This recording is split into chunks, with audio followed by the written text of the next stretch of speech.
Ensuite, on continue sur du Fonda. Donc, en fait, je vous disais plutôt dans l'émission que sur Ethereum, je suis bullish parce que la critique de la centralisation au niveau des roll-up et des séquenceurs, ça va bientôt être de l'histoire ancienne avec cette histoire de restaking et de séquenceurs décentralisés. En fait, les séquenceurs décentralisés et le restaking, ça va bosser ensemble. Dans la liste que je vous ai mis tout à l'heure, des protocoles de séquenceurs décentralisés, vous allez en voir beaucoup. Des différents en fonction des écosystèmes. Chaque rollup va choisir s'il a son réseau de séquenceurs à lui. Pareil, un réseau de séquenceurs peut être pour un seul rollup, plusieurs rollups. Ça, c'est possible aussi. Donc, Espresso System, Astria, Fairblock pour commencer. Mais il y en a plein d'autres qui arrivent. Voilà. Vous allez voir ça. Et je pense que ces réseaux de séquenceurs vont potentiellement avoir leurs propres jetons. Ils vont bien évidemment utiliser du restaking. Parce que l'idée, c'est quoi? Le deal, il est très simple. C'est mieux avec les images. On vous l'a expliqué pendant l'intro, mais je vais faire la répétition. Là, aujourd'hui, tous ces roll-ups ont un séquenceur centralisé. Qu'est-ce que c'est un séquenceur? C'est un checkpoint entre le roll-up, donc le layer 2, et le layer 1. Donc ici, en l'occurrence, c'est que des roll-ups pour Ethereum. Donc en fait, ils ont un point central qui vient agréger toutes les transactions qui se passent sur le roll-up, qui va créer une preuve sur le layer 1 et qui va aussi poster une preuve de transaction sur le layer 1 ou sur un data availability layer. Donc en fait, ce qui se passe, c'est que à chaque fois, vous placez votre confiance quand même près d'Arbitrum, Optimism, Manta, etc., etc. Il faut être optimiste dans la vie. Et l'idée à terme, c'est pas de dire on a un Ethereum qui est ultra décentralisé où on n'a même pas besoin de se poser la question de la confiance pour passer sur des roll-ups où on revient sur un système centralisé. Donc c'est pour ça que tout va se décentraliser à terme. Et les séquenceurs en feront partie. Donc on va avoir ça dans les prochains mois. Sur le site d'Espresso System, c'est assez bien expliqué. Alors c'est quand même très technique, je maîtrise pas tous les tenants et aboutissants. Mais quand vous allez sur le site d'Espresso System et que vous scrollez un peu, en fait, vous avez un schéma actuel de la situation, centralisé. Ensuite, on a un schéma, on va dire, futur court terme, où justement, on va avoir ce réseau de séquenceurs décentralisés qui va s'interfacer entre le layer 2 et le layer 1. Et ensuite, on va encore améliorer ça avec ce qu'ils appellent le Proposer Builder Separation. C'est pas un truc que je maîtrise absolument, mais ça va être, en gros, à ce stade, c'est un projet qui est en cours de discussion sur Ethereum, qui nécessitera, je pense, un hard fork de la part d'Ethereum. Donc, on parle d'un truc encore après le proto-danksharding, si j'ai bien compris, pour que justement cette infrastructure décentralisée, elle soit possible sur Ethereum, c'est-à-dire on va optimiser Ethereum pour permettre cette décentralisation, puisqu'à la base, Ethereum, il n'a pas été designé pour ça. Donc, on va emmener Ethereum dans cette direction. Le but étant de limiter les attaques sandwich de type MEV et d'autres cochonneries. Donc, ça va mettre très longtemps. Oui, Ethereum est une machine à gaz, un truc extrêmement complexe à comprendre, même en étant la gueule dans les marchés toute la journée, depuis 8 ans dans les cryptos avec Picsou. Il y a des trucs que je ne maîtrise pas encore. Mais voilà, c'est dans cette direction qu'on va. Ensuite, j'ai vraiment hâte qu'il y ait des gros ZK roll-up qui sortent. Ouais. Là, de toute façon, je pense que Starknet, c'est imminent. Il n'y a rien de dispo. Je pense que Starknet, c'est imminent, gros. Starknet, je pense que ça va être dans les prochaines semaines. Je pense. De comment ils parlent sur les réseaux, etc. Je pense vraiment que c'est imminent. Ça m'étonnerait énormément que ce soit pas en février, par exemple. Ouais, je pense aussi. On va revenir sur ma liste. Tout ça, ce sont des technos ZK sans jetons.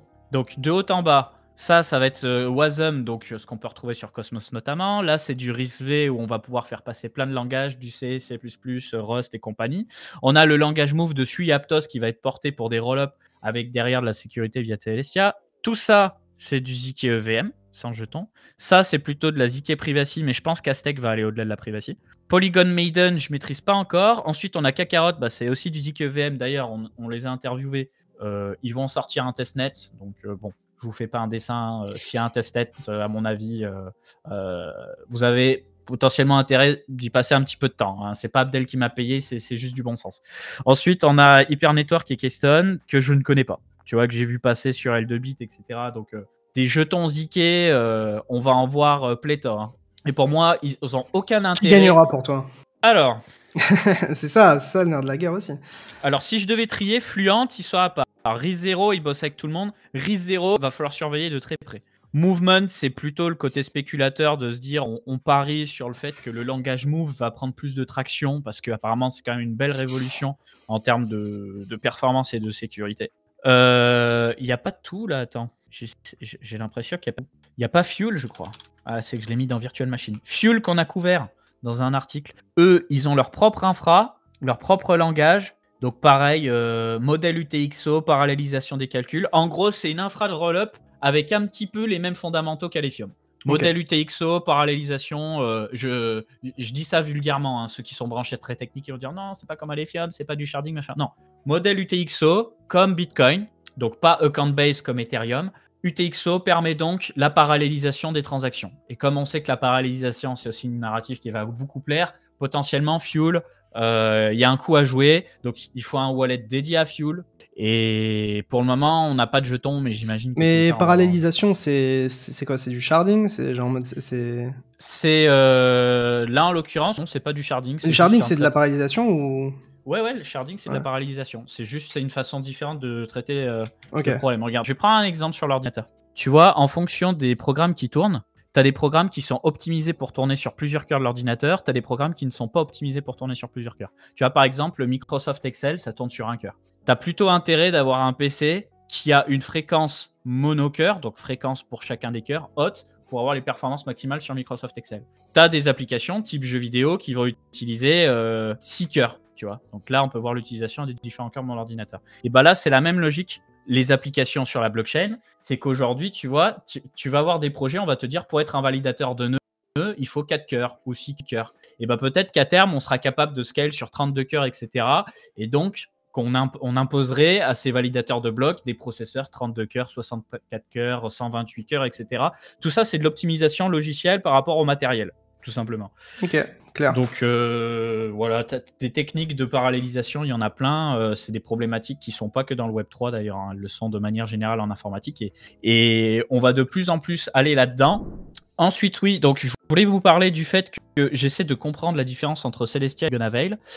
Et en fait, le game, c'est comment on arrive à analyser des données, vérifier la bonne conformité des données le plus rapidement possible. Celestia est basé sur le Cosmos SDK.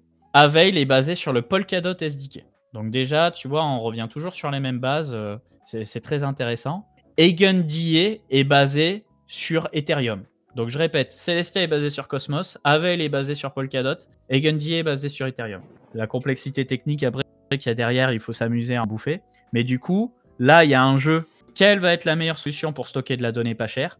Et en fait, celui qui va réussir à faire la meilleure infra, vérifier l'authenticité des données sans mettre à mal la décentralisation et la sécurité du réseau, a gagné. Autre chose, Celestia aujourd'hui, c'est une centaine de validateurs max. Avail, ce sera 1000 validateurs, voire plus. Donc potentiellement, Avail sera aussi un petit peu plus décentralisé by design. On sait également que, et c'est là où ça devient très intéressant, le prix sur les roll-up va chuter drastiquement dans les prochains mois, puisque par exemple, Arbitrum paye à peu près $2000 par mégabit de données pour stocker des preuves, là où Manta, qui vient de sortir récemment, paye $3,41 de données, parce qu'il ne stocke pas les données sur Ethereum, il les stocke sur Celestia. Donc qu'est-ce que ça veut dire? Parce que là, tu vas me dire, oui, les prix, c'est bien. Ça veut dire que si le roll-up, il paye moins cher, le client final va payer moins cher. Plus les roll-up vont stocker en dehors d'Ethereum pour des solutions type Celestia, Avail, etc., plus les roll-ups seront pas chers. Et on espère cette année trouver des roll-ups aussi peu chers qu'une transaction sur Solana. Donc en gros, tout le monde va utiliser Celestia, quoi, de ce que je comprends. Ok. Ou NIR. Et les concurrents qui passeront. On va parler maintenant de la restaking war. Donc c'est ce que je vous disais en introduction. Pour pouvoir s'exposer à EigenLayer, vous avez soit la solution EigenLayer native. Vous allez sur le site d'EigenLayer, vous cliquez sur Restake Now, et quand le liquid restaking sera... quand le restaking sera débloqué, vous pourrez reposer des fonds. Donc en fait, EigenLayer communique et dit, bon bah voilà, là vous allez pouvoir déposer des fonds, mais passer à un certain niveau d'Ether restakés, nous on ne les accepte plus jusqu'à nouvel ordre. Donc, soit vous suivez constamment les communications d'EigenLayer, soit vous avez la possibilité de passer par des protocoles annexes à EigenLayer qui font justement le risque pour vous. C'est-à-dire que vous déposez l'argent sur ces protocoles-là. Le risque, c'est que ces protocoles-là se fassent pirater, qu'on soit bien d'accord. Et c'est eux qui vont aller les déposer chez EigenLayer quand EigenLayer va réouvrir les vannes. Donc, quel est l'intérêt d'aller sur l'un? Quel est l'intérêt d'aller sur l'autre? On va parler argent rapidement. Je tiens à signaler que il n'y a pas d'argent magique. Vous prenez un risque, comme tout, quand vous déposez sur un protocole DeFi, etc., qui a un piratage, qui se barre avec la caisse, ce que vous voulez. Bon, se barrer avec la caisse, j'y crois pas trop. Piratage, tout est envisageable. ce sera un cauchemar. Qu'on soit bien d'accord, ce sera un cauchemar. Donc, si vous déposez sur Eigenlayer, vous êtes sûr que tous les airdrops liés à Eigenlayer, vous allez les croquer parce que c'est la façon native de faire les choses. Par contre, ces protocoles de staking, de liquid restaking, eux, vont probablement proposer un jeton. On sait par exemple que Kelp va proposer un jeton, que Swelo va proposer un jeton pour les gens qui viennent justement restake chez eux.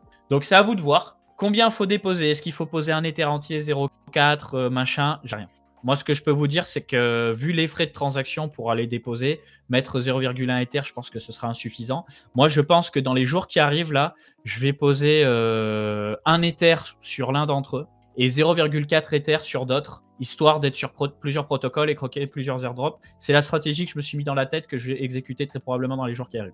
À vous de voir. Pour le moment, on a 3 projets. Donc, Rio aussi, pas mal. Ether Finance, il y a pas mal de gens calés qui m'en ont reparlé aussi. Ouais. Bon, on m'a surtout parlé de Rio et de Ether Finance. Ouais, et d'Etherfi, tout à fait. Et pour le moment, Rio, tu ne peux pas encore restake chez eux. Voilà, pour ceux qui se posent la question. Ouais, c'est pas encore release. C'est pas encore release. Pour le moment, il n'y a que les 3 que vous voyez ici, en fait. Hein. Et Swelo sous peu. D'ailleurs, il y a une interview d'un membre de Swelo sur la chaîne de Journal du Coin, n'hésitez pas à la regarder. Donc après, au niveau de qui, pour le moment, monopolise l'attention, eh bien, c'est Etherfi. Ouais, pourquoi? Etherfi. Parce qu'Etherfi, regardez, je vous le montre, comme ça, on n'est pas dans la théorie, on est directement dans la pratique. Etherfi, t'arrives, on te dit Stake Now, tu cliques sur Stake Now, je vais connecter mon wallet 2 secondes. T'arrives sur Stake Now, on te dit tu déposes un Ether, on te file un Ether.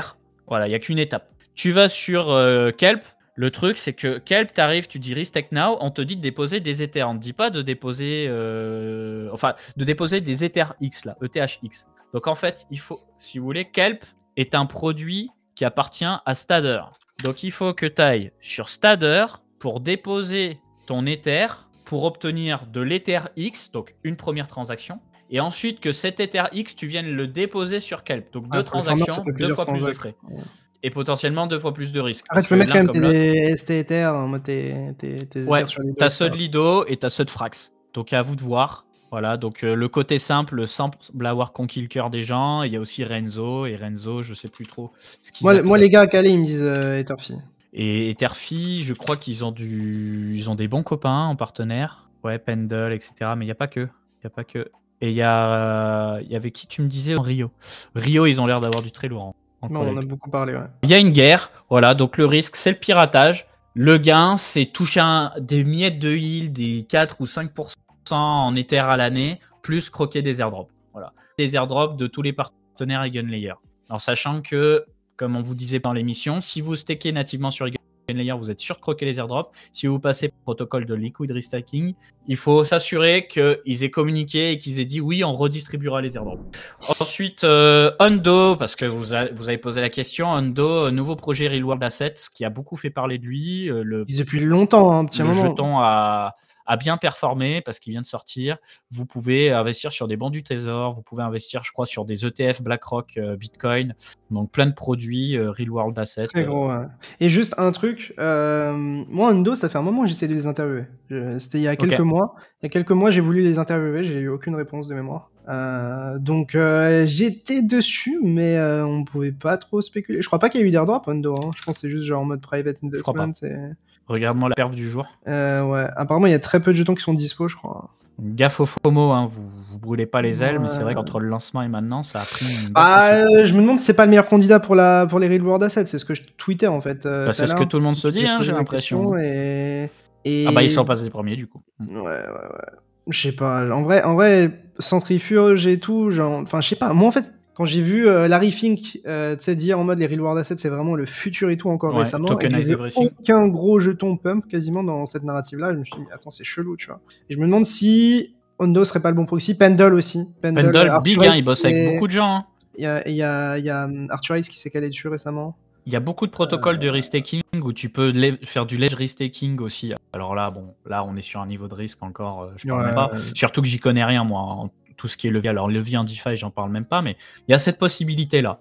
Du coup, on va avoir du restaking sur du Solana, du Avalanche, du BTC via différents projets. On a Picasso qui est un projet sur Polkadot qui fait l'interface entre Polkadot, Cosmos et d'autres layers. On a Cosmawax qui est un subnet de Avalanche basé sur le Cosmos SDK.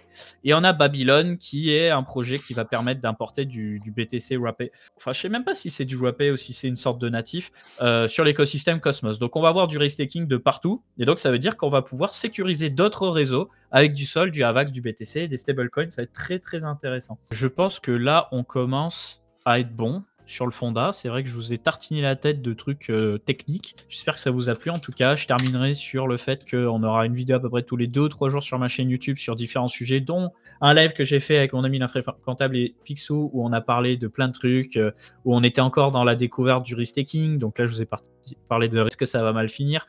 Mais plein d'autres débats, de la vidéo avec Big Time, avec d'autres projets sympas. Et on se voit au Crypto XR. Maintenant, je vais laisser la main à mon ami Léo pour qu'il vous parle un petit peu de sa vision sur la partie technique. Si tu as bien aimé cette vidéo condensée, sache qu'elle est extraite de notre chaîne YouTube Coin Academy.